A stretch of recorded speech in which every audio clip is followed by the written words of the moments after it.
malaking problema ng Lakers na kailangan nilang i-address.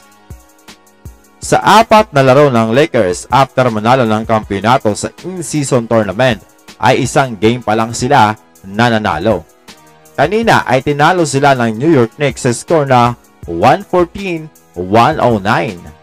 Tinalo sila sa rebounding, points in the paint at free throw at higit sa lahat, napakaalat ng kanilang shooting.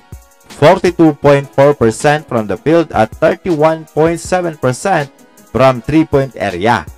Kitang-kita na nag-struggle itong si Taurean Prince kung saan 3 of 13 siya from the field at lahat yan ay galing sa 3-point territory at karamihan dyan ay wide open itong si Prince. So talagang minamalas talaga si Prince mga amigo dahil sa totoo naman ay naipapasok niya ang ganyang mga tira.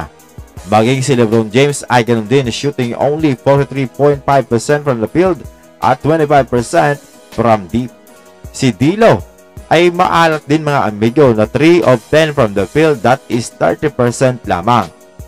Ang problema talaga ng Lakers ay wala silang consistent na shooter at legit na rebounder. Maliban dito siyempre kay Anthony Davis.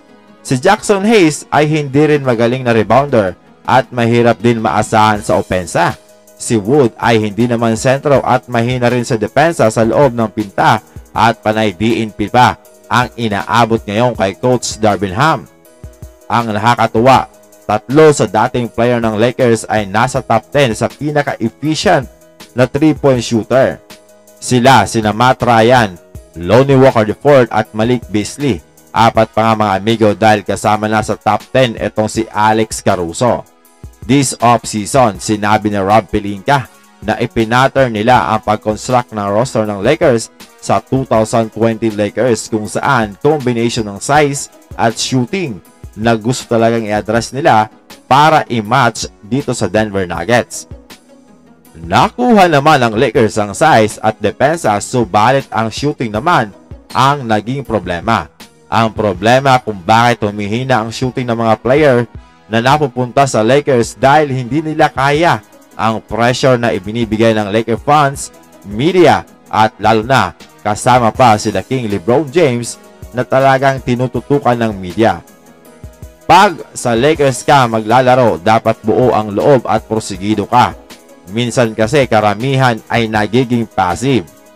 Kung titingnan natin, si D'Lo ay malupit din na shooter dati, pero ngayon hirap na hirap maipasok ang kanyang tira sa labas, kaya naman hindi na kataka-taka na kasama lagi siya sa trade rumors. Kailangan talaga ng Lakers ng third star na maaasahan. Si LeBron, mas naging successful kapag shooter ang nakapaligid sa kanya. Ilan sa mga pangalan na lumilitaw ngayon na posibleng trade target ng Lakers ay itong si Zach LaVine, pero kung hihingin daw ng Bulls na maging kapalit si Austin Reeves ay hindi naman daw papayag dito ang Lakers. No-brainer na nga mga amigo dahil si Reeves ang isang reliable player behind LeBron James at AD. Kaya malabo talagang bitawan ito ng Lakers. Bukod kay LaVine ay napapasama din ang pangalan ni DeMar DeRozan at Alex Caruso na ilan sa pinagkakainteresan ng Lakers na kunin. Pumasok din ang pangalan ni kabayan Jordan Clarkson na ayon sa report ay ginawa ng available ng Utah Jazz sa trade.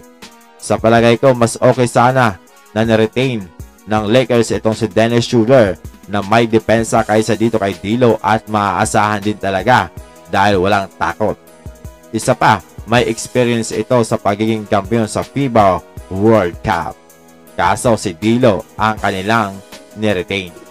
Ano sa palagay niyo mga amigo, sino nga ba ang dapat i-target ng Los Angeles Lakers na magbibigay sa kanila ng consistent shooting at sentro na magaling din sa rebounding na pwede talagang i-back up dito kay Anthony Davis?